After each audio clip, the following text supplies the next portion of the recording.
ஓம் நம சிவாயா. நம் வாழ்வில் நாம் சில நேரம் வேலை, பணம் என்று ஓடிக்கொண்டுள்ளோம். இந்த அவசரமான உலகில் நாம் எதற்காக இப்படி அலைந்து பணத்தை சேர்த்து விரயமும் ஆகி நம் உடலும் நோக உழைக்கின்றோம் என்பது யாருக்காக என்ற எண்ணம் முதலில் எழ வேண்டும். நாம் நமக்காகவே உழைக்கின்றோம். ஒருவர் தனக்காக மட்டுமே உழைத்துக் கொள்கிறார் என்பதில் அவருக்கு ஏதேனும் சிரமம் ஏற்பட்டால் அவரே அந்த சிரமத்தில் இருந்து வெளிவர முடியும். ஆனால் ஒருவர் பிறருக்காக உழைக்கிறார் என்றால் அதிலிருந்து வெளிவருவது அவ்வளவு சுலபமான விஷயம் அல்ல. அதாவது பெற்றோர் இன்று நமக்கு உணவு, உடை எல்லாம் கொடுத்து நம் வாழ்வை வளமாக்கி நம்மை வளர்க்கின்றனர். அதனால் நாம் அவர்களுக்கு பட்ட கடனை மீண்டும் வேலைக்கு சென்று நாம் கொடுக்க வேண்டும். இது மாதிரியான விஷயங்களிலிருந்து நம்மால் விலக முடியாது.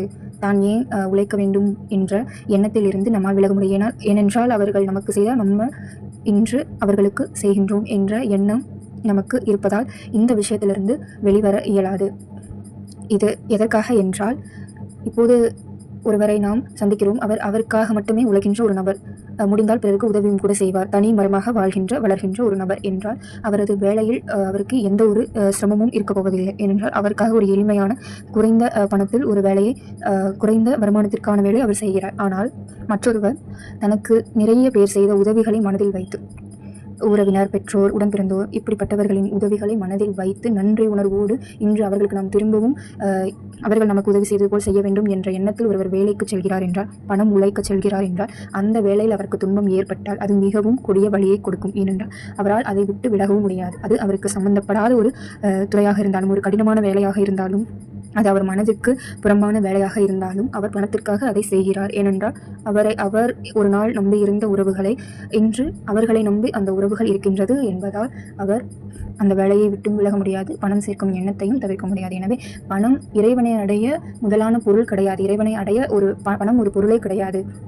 இந்த உடலும் ஒரு பொருட்டே கிடையாது. என்றாலும் இந்த கலியுகத்தில் வரக்கூடிய முதல் பிரச்சனைகளில் மன அழுத்தம் என்ற பிரச்சனை தான் முதலாவதாக இருக்கிறது. அதற்கு காரணம் பிடிக்காத வேலை, பிடிக்காத படிப்பு, பிடிக்காத வாழ்க்கை நடைமுறை. யாருக்காக வாழ்கின்றோம், எதற்கு இதை செய்கின்றோம், இதனால் என்ன பயன், இதனால் இவர்களுக்கு பயன் என்றாலும் தனக்கு கிடைப்பது என்ன என்ற எண்ணங்களே அதிகரித்து இருப்பதனால் இதை நாம் உணர்ந்து செயல்பட வேண்டும்.